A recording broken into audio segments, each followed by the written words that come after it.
Welcome to ACI news. Rudravaram మండలంలోని చిత్తరేనిపల్లి మరియు are Nagulavaram గ్రామంలో మహాత్మాగాంధీ జాతీయ గ్రామీణ ఉపాధి హామీ పథకంలో బంధుప్రీతి అవినీతి జరిగిందని field assistant Bairam Rajesh K సింగరయ్యలపై గ్రామస్తులు ఉపాధి హామీ సహాయ సంచాలకులు బాలాజీ నాయక్ ఫిర్యాదు చేశారు. 2 గ్రామాలలో విచారణ జరపక ప్రజలు లిఖితపూర్వకంగా అవినీతి జరిగినట్లు ఫిర్యాదు చేశారని ఏపీడీ తెలిపారు. పెళ్లి కాని వారికి పెళ్లి అయినట్లు జాబ్ కార్డులు సృష్టించారని, పనులు చేయకపోయినా పనులు చేసినట్లు వేతనాలు పొందారని, ఎవరైనా అధికారులు వస్తే పని కొరమట్లు ఇచ్చినట్లుగా చెప్పామని బలవంతం చేసేవారు. నాగులవరం, చిత్తరేనిపల్లె గ్రామాల్లో గల సర్పంచులు, గ్రామ పెద్దలు జాతీయ ఉపాధి హామీ కూలీల సమక్షంలో విచారణ జరిపి విచారణ రిపోర్టును కర్నూలు జిల్లా కలెక్టర్ గారికి నివేదిక అందించి తదుపరి జిల్లా కలెక్టర్ చర్యలను తెలియపరుస్తామని ఈ సందర్భంగా పేర్కొన్నారు. నేను బాలాజీ నాయక్, నేను నంద్యాల క్లస్టర్కు ఉపాధి హామీ పథకం అంటే ఎన్ఆర్జీఎస్ పథకానికి సహాయ సంచాలకులుగా పనిచేస్తున్నాను.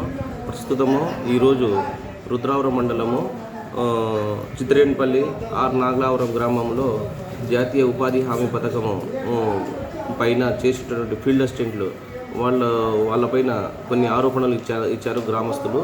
ఆ గ్రామస్తులను మనము ఉదయం వచ్చేసి చిత్తరేనిపల్లి గ్రామము మరియు మధ్యాహ్నం నుంచి 12 నుంచి నాగులవరం గ్రామంలో గ్రామ ప్రజలను ఫీల్డ్ అసిస్టెంట్పై వచ్చిన ఆరోపణలపైన విచారించడం జరిగినది.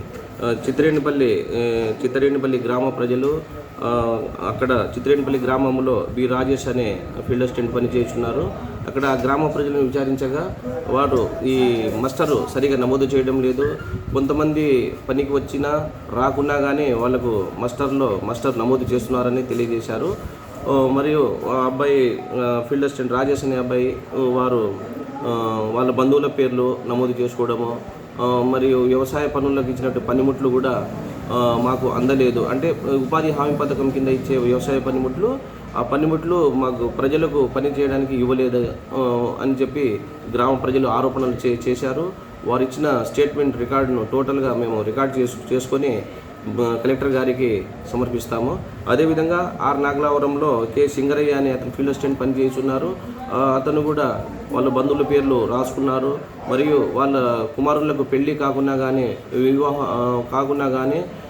వివాహమైనట్టు జాబ్ కార్డు తయారు చేయించుకున్నారు. ఆ జాబ్ కార్డు వాస్తవంగా పెళ్లి కాకుంటే ఆ జాబ్ కార్డు వాళ్ళ తండ్రి సమక్షంలోనే జాబ్ కార్డు నెంబర్ ఉండాలి, కానీ ప్రత్యేకంగా స్పెషల్గా జాబ్ కార్డు సృష్టించారు అని చెప్పి ఆరోపణలు ఇచ్చారు. మరియు అవెన్యూ ప్లాంటేషన్ అంటే ఈ రోడ్లు ఇరుప్రక్కల చెట్లు నాటుతారు. ఆ నాటే కార్యక్రమానికి వాళ్ళ బంధువుల పేర్లు నమోదు చేసుకున్నారని చెప్పి ఆరోపణలు ఇచ్చారు. కృష్ణా జిల్లా పెనమలూరు నియోజకవర్గంలో ఉయ్యూరులో గత నెల 27న ఏజీ అండ్ ఎస్జీ కాలేజ్ సమీపంలో జరిగిన దొంగతనం ఛేదించారు పోలీసులు. ఏసీపీ విజయపాల్ మాట్లాడుతూ పశ్చిమ గోదావరి జిల్లా తణుకుకు చెందిన చిప్పడ కేదేశ్వరరావు దొంగను పట్టుకున్నట్టు పోలీసులు సదరు ముద్దాయి 2000 సంవత్సరం నుండి ఇప్పటి వరకు 90 నేరాల్లో దొంగతనానికి పాల్పడ్డారు. 5 కేసులకు 250 గ్రాముల బంగారు దొంగతనంగాను 178 గ్రాముల బంగారం రికవరీ. ఉయ్యూరు సర్కిల్ పోలీసులను సిపి బత్తిన శ్రీనివాసులు, ఏసీపీ విజయపాల్ అభినందించారు. ఎవరైతే ఆబ్సెంట్లో ఉన్నారో ఆ ఇంటి తాళాలు పగలగొట్టి లోన్ పెట్టి బీరువా ఓపెన్ చేసి నేరాలు చేయడం ఇతని యొక్క స్పెషాలిటీ. సుమారు 2000 నుండి ఇప్పటికి ఒక 90 కేసుల్లో ఇతను ఇన్వాల్వ్మెంట్ ఉంది. ఏదైతే స్టేట్లో 90 కేసుల వరకు ఇతని మీద ఉండడం జరిగింది. మనకి 2021 ఫిబ్రవరిలో రిలీజ్ అయ్యారు. ఫిబ్రవరిలో ఏలూరు జైలు నుండి రిలీజ్ అయ్యారు. ఆ ఫిబ్రవరి నుండి ఇప్పటి వరకు కూడా సుమారు ఒక 5 నేరాలు మన చుట్టుపక్కల నేరాలు చేయడం జరిగింది. ఇందులో భాగంగా మనకు ఉయ్యూరు టౌన్లోనే గత నెల సెప్టెంబర్ నెల చివరిలో ఇన్మేట్స్ హైదరాబాద్ వెళ్తే ఉయ్యూరు టౌన్లోనే నేరం చేయడం జరిగింది. తర్వాత ఉయ్యూరు టౌన్లోనే ఇంకా 2వ నేరం కూడా చేయడం జరిగింది. తర్వాత హనుమాన్ జంక్షన్లో ఒక నేరం, తర్వాత గుంటూరు అర్బన్లో అంటే మంగళగిరి, తర్వాత నల్లపాడు, ఈ 2 విలేజ్లో కూడా 2 ఇంటి తాళాలు ఎవరైతే ఇన్మేట్స్ ఇళ్లలో లేరో అవి సెలెక్ట్ చేసుకుని నల్లపాడు తర్వాత మంగళగిరిలో కూడా నేరం చేయడం జరిగింది. కాకినాడ దుమ్ములపేటలో పిడుగుపడి పలువురి ఇళ్లలో ఎలక్ట్రానిక్ సామాగ్రి దగ్ధం. ఇక నిలిచిపోయిన విద్యుత్ సరఫరా చీకట్లో మత్స్యకారులు ఇబ్బందులు పడుతున్నారు.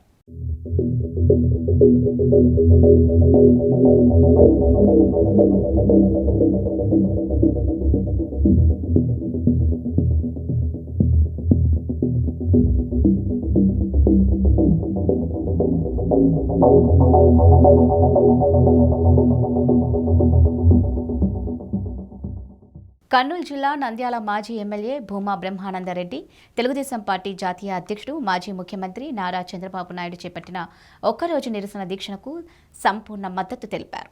అనంతరం చంద్రబాబు నాయుడుకు కొంతమంది నాయకులను పరిచయం చేశారు.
కర్నూలు జిల్లా నంద్యాలలో దీపావళి పండుగ సందర్భంగా బాణసంచా విక్రయదారులు కోవిడ్ నిబంధనలను పాటిస్తూ బాణసంచా విక్రయించాలని Nandyal sub collector Chahat Bajpai విక్రయదారులను ఆదేశించారు. శుక్రవారం స్థానిక సబ్ కలెక్టర్ కార్యాలయంలో దీపావళి పండుగ సందర్భంగా బాణసంచా విక్రయాలపై విక్రయదారులతో సంబంధిత శాఖల అధికారులతో Nandyal sub collector Chahat Bajpai DSP Chidananda Reddy సమన్వయ సమీక్ష సమావేశం నిర్వహించారు. శుక్రవారం స్థానిక సబ్ కలెక్టర్ కార్యాలయంలో దీపావళి పండుగ సందర్భంగా బాణసంచా విక్రయాలపై విక్రయదారులతో సంబంధిత శాఖల అధికారులతో Nandyal sub collector Chahat Bajpai DSP Chidananda Reddy సమన్వయ సమీక్ష సమావేశం నిర్వహించారు. అనంతరం sub collector Chahat Bajpai DSP చిదానందరెడ్డిలు మాట్లాడుతూ దీపావళి పండుగ సందర్భంగా నంద్యాల పట్టణంలోని బాణసంచా విక్రయదారులు కోవిడ్ నిబంధనలను పాటిస్తూ బాణసంచాను విక్రయించాలని, ఎవరైనా నూతన బాణసంచా విక్రయదారులు ఈ నెల 25వ తేదీలోపు లైసెన్స్లకు దరఖాస్తు చేసుకోవాలని సూచించారు. పశ్చిమ గోదావరి జిల్లా 30 పడకల సామాజిక ఆరోగ్య కేంద్రం అభివృద్ధి కమిటీ సమావేశం సింబాలిక్ సమావేశం కాకూడదని నిడదవోలు ఎమ్మెల్యే శ్రీనివాస్ నాయుడు, రాజమండ్రి ఎంపీ మార్గాని భరతులు అన్నారు. ప్రభుత్వ ఆసుపత్రి అభివృద్ధి కమిటీ సమావేశంలో 2017 నుండి ఇప్పటి వరకు పూర్తి స్థాయిలో డాక్టర్స్, వైద్య సేవలు సిబ్బందిని నియమించలేదని, పేదలు చాలా ఇబ్బందులు పడుతున్నారని వారి దృష్టికి తీసుకొచ్చారు. నిడదవోలు సామాజిక ఆరోగ్య కేంద్రం 30 పడకల ఆసుపత్రిగా ప్రారంభించి 4 సంవత్సరాలు పూర్తవుతుంది. అప్పటి నుంచి ఇప్పటి వరకు కూడా పూర్తి స్థాయిలో వైద్యుల్ని, డాక్టర్స్ని కానీ స్టాఫ్ను కానీ నియమించలేదు. ప్రజలు, పేదలు, మహిళలు, గర్భిణీ స్త్రీలు వైద్యం సరిగ్గా అందక చాలా ఇబ్బందులు పడుతున్న పరిస్థితిలో ఈ రోజు జరుగుతున్న అభివృద్ధి కమిటీ సమావేశంలో మరి పార్లమెంటు సభ్యులు మార్గాని భరత్ గారు కూడా హాజరవుతున్నారని తెలిసింది. మరి ఎంపీ గారు అలాగే శాసనసభ్యులు ఏదైతే ఇక్కడ డాక్టర్స్ లేక ఇబ్బందులు పడతారో వెంటనే డాక్టర్స్ ని నియమించే దిశగా వాళ్ళందరూ కూడా కమిటీలో చర్చించాలని చెప్పేసి మేము కోరుకుంటున్నాం. మరి ముఖ్యంగా మంగళవారం నాడు గర్భిణీ స్త్రీల యొక్క బాధలు వర్ణనాతీతం. వాళ్ళకి ఎటువంటి శారీరకమైన ఇబ్బందులు వచ్చినా, ఆపరేషన్స్ అవసరమైనా కూడా ఇక్కడ ఎటువంటి సౌకర్యాలు లేకపోవడం వల్ల బయటికి వెళ్లి వేలాది రూపాయలు ఖర్చు చేసుకున్నారు. ఇది ఎంత మాత్రం కూడా న్యాయం కాదు, ధర్మం కాదు. దయచేసి సింబాలిక్ గా అభివృద్ధి కమిటీ కూర్చుని లేవటం కాకుండా ఏదైతే ప్రజలందరూ కూడా కోరుకుంటున్నారో ఈ హాస్పిటల్ అభివృద్ధి మీద ఒక ప్రత్యేకమైన దృష్టి పెట్టాలని చెప్పేసి పట్టణ ప్రజల సంక్షేమ సంఘం తరఫున మేము ఎంపీ గారికి, ఎమ్మెల్యేకి, అభివృద్ధి కమిటీకి విజ్ఞప్తి చేస్తున్నాం. పశ్చిమ గోదావరి జిల్లా తాడేపల్లిగూడెం పట్టణంలో గత నెలలో జరిగిన మందపాటి ఝాన్సీ రాణి అనే మహిళ హత్య కేసును పోలీసులు ఛేదించారు. ఈ సందర్భంగా సీఐ ఆకుల రఘు మాట్లాడుతూ హత్య చేసి పరారీ అయిన బుగత శివ, మాత్రపు చందు అనే 2 వ్యక్తులను అరెస్ట్ చేసినట్లు ఆయన తెలిపారు. ముద్దాయిల దగ్గర నుండి హత్యకు ఉపయోగించిన 2 కత్తులు, ఒక ఇనుప రాడ్డు, అలాగే పాత కేసుల్లోని 3 బైకులు, ఒక సెల్ ఫోన్ స్వాధీనం చేసుకున్నారు. తాడేపల్లిగూడెం పట్టణంలో మన 13/9/2021 తేదీన మన మెయిన్ పాయింట్ దగ్గర నుంచి కింద బ్రిడ్జ్ డౌన్లో ఒక మర్డర్ జరగడం జరిగింది. అక్కడ అందులో మందపాటి ఝాన్సీ రాణి ఆవిడ మగవాళ్ళగా వేషధార నుండి ప్యాంటు షర్ట్ వేసుకుని ఆ బ్రిడ్జి కింద ఉండి ఆవిడ కూడా పవారగా తిరగడం, తర్వాత ఆవిడ కూడా కొన్ని దురలవాట్లు ఉండడం జరిగింది. ఆ సమయంలో ఆవిడ మర్డర్ జరిగి అక్కడ అందులో మనకి బొగతా శివానాథన్ కూడా ఆ బ్రిడ్జి దగ్గర ఉండి వాళ్ళిద్దరి మధ్య ఉన్న గొడవని పురస్కరించుకుని ఆ మర్డర్ జరిగినట్టు మనకు సమాచారం వచ్చింది. ఇమీడియట్గా మనం కేసు రిజిస్టర్ చేసాం. ఆ బొగతా శివతో పాటు మనకు వచ్చిన సమాచారం ప్రకారం మరొక వ్యక్తి ఉన్నాడు, కొంచెం బుద్ధిగా ఉంటాడన్న సమాచారం మీద మనం ఆ బొగతా శివని ఆ రెండో వ్యక్తిని అప్పటి నుంచి కూడా గాలించడం జరిగింది. ఆ గాలించడంలో మనం టీమ్స్ ఫామ్ చేయడం, మా ఎస్ఏలో మేము east west Godavari, Krishna district, Vijayawada to Vizag వరకు కూడా ఈ కేసులో ఎఫర్ట్స్ పెట్టడం. ఈరోజు మనకు వచ్చిన పక్కా సమాచారం మేరకు మన సాక్షి సెంటర్ హైవే నుంచి ఒక మోటార్ సైకిల్ మీద వస్తున్న సమాచారం మేరకు ఈరోజు బొగతా శివ తండ్రి శనిబాబు ఎత్తుంది. అసలు అయితే నందలపాడు విలేజ్, తాడిపత్రి మండలం, అనంతపురం జిల్లా. ఇతనికి కూడా ఈ తండ్రి కూడా ఇతను చిన్నప్పటి నుంచి ఏదో రైల్లో ఉండడం, బ్యాగింగ్ చేసుకోవడం, అలాగే చిన్నప్పటి నుంచి కూడా పెరగడం, ఇతను దురాలవాట్లకు పాల్పడడం, గత జోనల్ గా ఉన్నప్పటి నుంచి కూడా ఇతను చేపల్ పోలీస్ స్టేషన్ లో రాబరీలు చేయడం, ఇక్కడ జైలు నుంచి మన తాడేపూడి జైలు నుంచి పారిపోవడం, ఈ కేసుల్లో కూడా చాలా కేసుల్లో ఉన్నాడు. అప్పుడే ఆ టైంలోనే మాత్రం చందనాథన్ ఇతనికి పరిచయం అయ్యి ఇతను కూడా సేమ్ జోనల్ గా ఉండి శివతో పాటు అప్పుడు రాబరీలు చేయడం జరిగింది. వీళ్ళిద్దరూ మరలా కలిసి ఈ ఏదైతే వీళ్ళకి చిన్న చిన్న డిస్ప్యూట్ ఉన్నాయో ఆ ఝాన్సీకి వీళ్ళకి ఏదో వైర్ కాల్సిన సంగతి పోలీసులు చెప్పేస్తున్న ఝాన్సీ అంటాం. దాని మీద అప్పుడప్పుడు ఝాన్సీకి తను గొడవ పడడం, ఆ ఝాన్సీ అన్న అతను వేరే వాళ్ళతో కలిసి ఈ శివ మీద ఇంత ముందు ఒకసారి 2 సార్లు పడడానికి వెళ్ళడం, దాడి చేయడం, ఇవన్నీ భరించలేక ఈ శివ చంద్రుడు ప్లాన్ చేసుకుని ఆ రోజు వీళ్ళిద్దరూ వచ్చి మోటార్ సైకిల్ మీద ఈ ఏదైతే ఈ చాకు ఉన్నాయో చాకుతో పొడిసి రాడ్తో కొట్టి చంపేయడం జరిగింది. మనకి ఈ రోజు వాళ్ళ కన్ఫెషన్ లో ఈ వివరాలన్నీ వచ్చిన తర్వాత ఇమీడియట్ గా వాళ్ళిద్దరిని అరెస్ట్ చేసి ఇంకా మిగతా విషయాల గురించి ఎంక్వైరీ చేస్తే వీళ్ళు ఈ 10/9/2021 అంటే మనకి 13వ తారీఖు జరగక ముందు 10వ తారీఖున ఏలూరు 3 టౌన్ లిమిట్స్ లో ఒక మోటార్ సైకిల్ ని దొంగతనం చేశారు. ఆ మోటార్ సైకిల్ మీద తిరుగుతూ తర్వాత అదే విధంగా రాజనగరం పోలీస్ స్టేషన్ దగ్గరికి వెళ్ళి అక్కడ ఒక వ్యక్తిని రాబరీ చేస్తారు. అంటే ఈ పాల క్యాన్ తీసుకొస్తుంటే పాల క్యాన్ తో నెత్తి మీద కొట్టి అతని దగ్గర ఉన్న బండి, సెల్ ఫోన్ లాక్కొని ఆ సెల్ ఫోన్ దారిలో ఎవరికో తెలియని అమ్మేసి ఈ బండిని అదే నైట్ అక్కడే గండేపల్లిలోని ఒక మోటార్ సైకిల్ ని దొంగతనం చేశారు. అప్పుడు ఇద్దరు ఒక మోటార్ సైకిల్ పక్కన పెట్టి 2 మోటార్ సైకిల్ తీసుకుని ఇక్కడ శివనాథన్ ఇక్కడ హోటల్లో పనిచేస్తున్నట్టు అక్కడక్కడ ఈ బ్రిడ్జి మీద తిరగడం, ఈ మందు తాగడం, అదేవిధంగా అక్కడ ఒక రూమ్ తీసుకుని మన గాంధీ బొమ్మ సెంటర్ దగ్గర ఒక రూమ్ తీసుకుని ఉంటే ఆ బళ్ళని తీసుకొచ్చి 2 బళ్ళు గాంధీ బొమ్మ సెంటర్ అక్కడ రూమ్ లో పెట్టుకుని ఏదైతే గండేపల్లిలో దొంగతనం చేశాడో ఆ బండితో ఈ ఎఫ్ఐఆర్ చేసి అప్పటి నుంచి ఈ పారిపోవడం జరిగింది. ఈ ఏదైతే రాజనగరం పోలీస్ స్టేషన్ లో మోటార్ సైకిల్ ని, అదేవిధంగా ఏలూరు 3 టౌన్ పోలీస్ స్టేషన్ లో జరిగిన నేరంలో మోటార్ సైకిల్ ని రికవర్ చేయడం జరిగింది. అదేవిధంగా భీమడోలు పోలీస్ స్టేషన్ కోళ్ల దగ్గర ఒక లారీ డ్రైవర్ లారీ ఆకుంటే అతన్ని బెదిరించి అతని దగ్గర ఉన్న సెల్ ఫోన్ కూడా దొంగతనం చేయడం జరిగింది. ఈ సెల్ ఫోన్ దొంగతనం చేయడం జరిగింది. ఈ 3 కేసుల్లోని ప్లస్ ఈ ఏదైతే ఈ 2 మోటార్ సైకిల్ తర్వాత ఒక ఆండ్రాయిడ్ ఫోన్ రికవర్ చేయడం జరిగింది. అదేవిధంగా ఇతను వీళ్ళు పని ఏంటంటే ఇంత ముందు కూడా ఇప్పుడు కూడా అలవాటు ఏంటంటే ఎప్పుడు కూడా చాక్ కానీ పట్టుకొని తిరగడం, ఎవరైనా ఉంటే ఆ లారీల దగ్గర ఉన్నామని బెదిరించడం, లారీ డ్రైవర్ పడుకుని ఉంటే బెదిరించడం, సెల్ ఫోన్ కానీ డబ్బులు కానీ వాళ్ళ దగ్గర బలవంతంగా లాక్కోవడం, వాటిని జలసాలు చేయడం. వీళ్ళు నటోరియస్ క్రిమినల్స్, ఇద్దరు కూడా మోస్ట్ డేంజర్. ప్రీవియస్ గా కూడా వీళ్ళ మీద కేసులు ఉండడం, అదేవిధంగా వీళ్ళు జైలు నుంచి పారిపోయిన కేసులు ఉన్నాయి. కాబట్టి వీళ్ళిద్దరిని కూడా మా ఎస్ఐ గారు మేము ఈ టీం అందరం కలిసి వీళ్ళిద్దరిని రోజు అరెస్ట్ చేసాం. వీళ్ళని ఇప్పుడు రిమాండ్కి పంపించడం జరుగుతుంది. ఆత్మకూరు మండల కేంద్రం నందు సర్దార్ వల్లి దర్గా దగ్గర రాత్రి కురిసిన వర్షానికి భారీగా నీరు రావడంతో రోడ్లన్నీ జలమయమయ్యాయి. అనంతపురం నుంచి కళ్యాణదుర్గ వైపు పోతున్న ఆర్టీసీ బస్సు నీళ్లలో ఆగిపోవడంతో జేసీబీ సహాయంతో బస్సును ముందుకు కదిలించారు.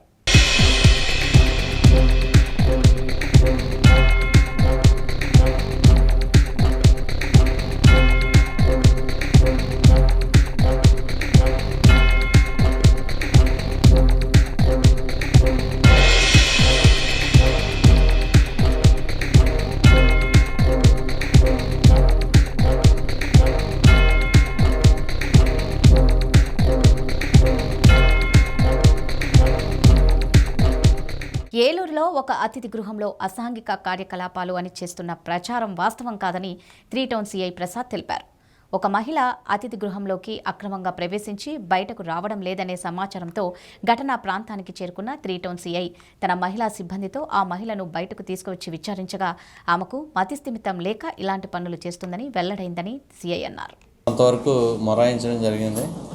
అసలు ఆవిడ ఎలా వచ్చింది ఏంటి అనే దాని మీద చాలామంది ఈ విషయాన్ని ఎలా వచ్చింది, ఎవరు పర్మిషన్ తోటి వచ్చింది అనే దాని మీద అందరూ కూడా ఆందోళన చెందడం జరిగింది. యాక్చువల్లీ ఈమె పేరు ముళ్ళపూడి లావణ్య, ద్వారకా తిరుమల మండలం తిమ్మాపురం గ్రామవాసి. ఈవిడికి మ్యారేజ్ అయ్యి 2 పిల్లలు కూడా ఉన్నారు. దురదృష్టవశాత్తు ఆవిడికి కొంచెం మతిస్థిమితం లేని పరిస్థితిలో ఉండటం వలన హైదరాబాద్ తన భర్త వద్దకు తిరగటం, అదేవిధంగా 1 సంవత్సర కాలం నుంచి కూడా తన తండ్రి గారి దగ్గరే ఉంటుంది ఈ అమ్మాయి. తన భర్త వద్దకు వెళ్ళే సందర్భంలో ఆవిడ బస్సు ఎక్కువ వచ్చి నైట్ ఏం చేయాలో తెలియక ఇక్కడంతా మనకి ఏపీ స్టేట్ మీడియా పీపుల్ అందరూ కూడా ఒక కబడ్డీ పోటీలు అనేవి ఆర్గనైజ్ చేయడం జరిగింది ఇండోర్ స్టేడియంలోని. అందులో భాగంగా కొంతమంది అక్కడ ఉండడం కూడా జరిగింది. వాళ్ళతో పాటు కలిసిపోయి అక్కడ ఏదో జరుగుతుందనే ఉద్దేశంతో ఆవిడ అక్కడ రావడం జరిగి అతిథి గృహం కోసం అడగడం కూడా జరిగింది. బట్ వాళ్ళు ఏంటంటే ఆల్రెడీ బుక్ అయిపోయిందని చెప్పారు. ఆవిడ ఎవరో సమ్ పొలిటికల్ లీడర్స్ నేమ్స్ అయ్యి చెప్పేసరికి వాళ్ళు ఏదైనా రికమెండేషన్ ఉందేమో అనుకున్నారు, లెటర్ ఏమైనా పర్మిషన్ ఉందేమో అనుకున్నారు. బట్ లేకపోయేసరికి లేదని చెప్పేశారు. తర్వాత ఆవిడ ఎవరు లేని సందర్భంలో ఒక రూమ్ ఖాళీగా ఉంటే దాంట్లోనే ఆక్యుపై చేసుకోవడం జరిగింది. అదేవిధంగా ఎర్లీ మార్నింగ్ ఆ అమ్మాయి లేచి మళ్ళీ ఆ రూమ్ లాక్ చేసుకుని బయటకు వెళ్ళిపోయింది. ఏదైతే మన మిత్రులు తీసుకున్నారో ఆ రూమ్ యొక్క కీస్ అన్ని హ్యాండ్ ఓవర్ చేయగా ఒక రూమ్ కీ ఒకటి తక్కువ వస్తుంది. ఏంటి అని వెరిఫై చేస్తుండగా సుమారు ఉదయం 11 గంటల ప్రాంతంలోని ఈ మహిళ అక్కడ టచ్ ఆడుతుండడం చూసి అమ్మ నువ్వు ఎవరో ఎందుకు ఉన్నావని వాళ్ళు అక్కడ అడగడం జరిగింది. నేను నైట్ ఇక్కడ ఉన్నాను రూమ్లోని, నా బట్టలు అవి ఉన్నాయి తీసుకుని వెళ్తానని చెప్పి ఇమీడియట్గా మళ్ళీ రూమ్ లాక్ ఓపెన్ చేసుకొని లోపలికి వెళ్ళి మళ్ళీ అమ్మాయి గడపెట్టుకోవడం జరిగింది. ఎవరైతే అతిథి గృహం మెయింటెనెన్స్ చేసేవాళ్ళు కానీ వీళ్ళందరూ కూడా ఎంత చెప్పినా సరే అమ్మాయి బయటికి రాకపోవడం జరిగింది. తర్వాత మధ్యాహ్నం 3 ప్రాంతంలోని మాకు తెలిసిన వెంటనే ఇమీడియట్గా మేము ఆ సంఘటన స్థలంకి ఆ ప్లేస్కి వెళ్ళి కన్విన్స్ చేసాం. బట్ రాకపోయేసరికి మొత్తం మీద మేము మహాత్మా గాంధీ క్యాన్సర్ ఆసుపత్రిలో సెలబ్రేషన్ ఆఫ్ లైఫ్ వేడుకలు ఘనంగా నిర్వహించారు. ఈ సందర్భంగా డాక్టర్ రాకేష్ రెడ్డి మాట్లాడుతూ 50కి పైగా రక్తమూలకణ మార్పిడి చేశామని, 2016లో బ్లడ్ క్యాన్సర్ ట్రీట్మెంట్ చేయడానికి మొదటి అడుగు వేశామని ఆయన తెలిపారు. నేను డాక్టర్ మురళీకృష్ణ ఉన్న Mahatma Gandhi cancer hospital research institute.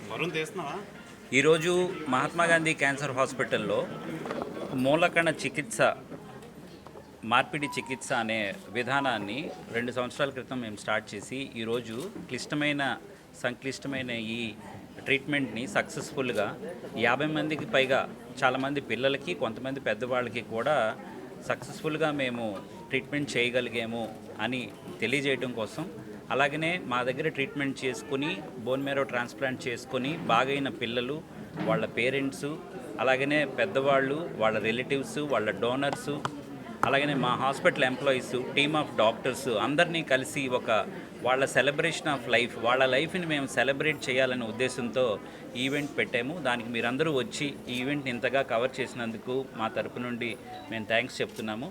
ఇది ఆంధ్రప్రదేశ్లోనే మొట్టమొదటిసారిగా ఎక్స్క్లూజివ్గా స్టాండ్ ఎలోన్ ఆంకాలజీ సెటప్లో బోన్ మ్యారో ట్రాన్స్ప్లాంట్ ఫెసిలిటీ ఇక్కడ స్టార్ట్ చేయడం జరిగింది 2019లో. కోవిడ్ టైంలో కూడా ఫెసిలిటీ ఆపకుండా ఇప్పటి వరకు 50 మందికి పైగా ఈ ట్రీట్మెంట్ చేసి కాపాడగలిగాము. ఇది చాలా హయ్యెస్ట్ నెంబర్ అన్నమాట, షార్ట్ టైంలో చాలా హయ్యెస్ట్ నెంబర్. దీన్ని ఈ టైంలో మేము మా పేషెంట్స్కి మాకు నమ్మి పేషెంట్స్ పంపించిన డాక్టర్స్కి, అలాగనే మా టీమ్ ఆఫ్ డాక్టర్స్, ఎంప్లాయీస్ అందరికీ, మా మేనేజ్మెంట్కి అందరికీ థ్యాంక్స్ చెప్తూ మా పేషెంట్స్ అందరికీ మేము శుభాభినందనలు తెలియజేసుకుంటున్నాము. అలాగనే గవర్నమెంట్ ఆఫ్ ఆంధ్రప్రదేశ్ కూడా ఈ ట్రీట్మెంట్ని ఆరోగ్యశ్రీలోకి పరిధిలోకి తీసుకురావడం వల్ల చాలామంది పూర్ పేషెంట్స్కి కూడా ఈ ఖరీదైన ట్రీట్మెంట్ కూడా అందుబాటులోకి వచ్చింది. కాబట్టి ఎక్కువ మంది పేషెంట్స్ ఇప్పుడు బయటకు వెళ్లకుండా, అలాగనే ట్రీట్మెంట్ ఒకప్పుడు చేయించుకోలేని పేషెంట్స్ కూడా ఈరోజు గవర్నమెంట్ సహకారంతో ఇలాంటి ఫెసిలిటీలో సేఫ్గా ఈ బోన్ మ్యారో ట్రాన్స్ప్లాంట్ అనేది చేయించుకొని బాగు చేసుకునే అవకాశం, ప్రాణాలు కాపాడుకునే అవకాశం కలిగించినందుకు రాష్ట్ర ప్రభుత్వాన్ని కూడా మేము థ్యాంక్స్ చెప్తూ ఉన్నాము. ఈ సందర్భంగా మా డాక్టర్స్ అందరికీ కూడా మరొకసారి మేము మేనేజ్మెంట్ సైడ్ నుండి మా కృతజ్ఞత తెలియజేసుకుంటున్నాం. Thank you so much. Andhra Pradesh ముఖ్యమంత్రి ఎన్ఏడి ఫ్లైఓవర్ బ్రిడ్జ్ ప్రారంభోత్సవ సందర్భంగా విశాఖ సిటీ డీసీపీ గౌతమి విశాఖలో టీడీపీ కార్యాలయం వద్ద విశాఖ తెలుగుదేశం పార్టీ పార్లమెంటరీ నియోజకవర్గ అధ్యక్షుడు పల్లా శ్రీనివాసరావు ఆధ్వర్యంలో కొవ్వొత్తులతో నిరసన కార్యక్రమం నిర్వహించారు. ఈ సందర్భంగా పల్లా శ్రీనివాసరావు మాట్లాడుతూ రాష్ట్రంలో తెలుగుదేశం పార్టీ కార్యాలయాలపై ఒక పథకం ప్రకారమే దాడులు చేస్తున్నారని ఆరోపించారు. ఈరోజు ఈ దాడులు వెనకాల మీరు సమాచారం లేకుండా ఉన్నారా? ఇది అందుకనే ఇలా ఎన్నో డౌట్లు ప్రజల్లో ఉత్పన్నం అవుతున్నాయి. దీనికి సమాధానం చెప్పాలి. ఎందుకంటే రూల్ ఆఫ్ లా ఫాలో అవ్వాలని చెప్పేసి పోలీస్ యంత్రాంగాన్ని మేము కోరుతున్నాం. అలాగే ప్రజలందరూ కూడా గమనించాలి. పోలీసు వ్యవస్థని ఏ విధంగానూ ఉపయోగించుకోవచ్చు అనే ఒక మెసేజ్ని రాష్ట్ర ముఖ్యమంత్రి ప్రజల వైపు నడిపిస్తున్నారు. ఇది కూడా మనం గమనించాల్సిన అవసరం ఉంది. ఇదే మాటని పోలీసు యంత్రాంగం కూడా గమనించాలని చెప్పేసి మేము తెలియజేస్తూ, అలాగే మేము ప్రధానంగా డిమాండ్ చేసేదంటే మా కార్యాలయం మీద దాడి ఎవరైతే చేశారో వాళ్ళని వెంటనే అరెస్ట్ చేయాలి. అలాగే భవిష్యత్తులో కూడా దాడులుగా జరగకుండా చూసుకోవాల్సిన బాధ్యత మీ మీద ఉంది. లేని పక్షంలో ఈరోజు తెలుగుదేశం పార్టీ కార్యకర్తలు అందరూ కూడా రగిలిపోయి ఉన్నారు. రేపు రాబోయే పరిణామాలకి కూడా ఈ పోలీస్ యంత్రాంగం వైసీపీ పార్టీ బాధ్యత తీసుకోవాల్సినటువంటి అవసరం ఉందని చెప్పి తెలియజేస్తాం. మండల కేంద్రమైన తుగ్గలి పోలీస్ స్టేషన్లో పోలీసు అమరవీరుల సంస్మరణ దినోత్సవం ఘనంగా నిర్వహించారు. Pattikonda rural circle inspector Ramakrishna Reddy, Tuggali police station sub inspector Shameer Basha, Tuggali police సిబ్బంది, Jonnagiri sub inspector, Jonnagiri police సిబ్బంది పోలీస్ అమరవీరులకు నివాళులర్పించారు. మండల కేంద్రంలో గల పాఠశాల, కళాశాలల విద్యార్థులు పోలీస్ అమరవీరుల కార్యక్రమాలకు హాజరయ్యారు. ఇవి బులెటిన్ అప్డేట్స్. మరో బులెటిన్లో మళ్ళీ కలుద్దాం. అంతవరకు సెలవు. నమస్కారం.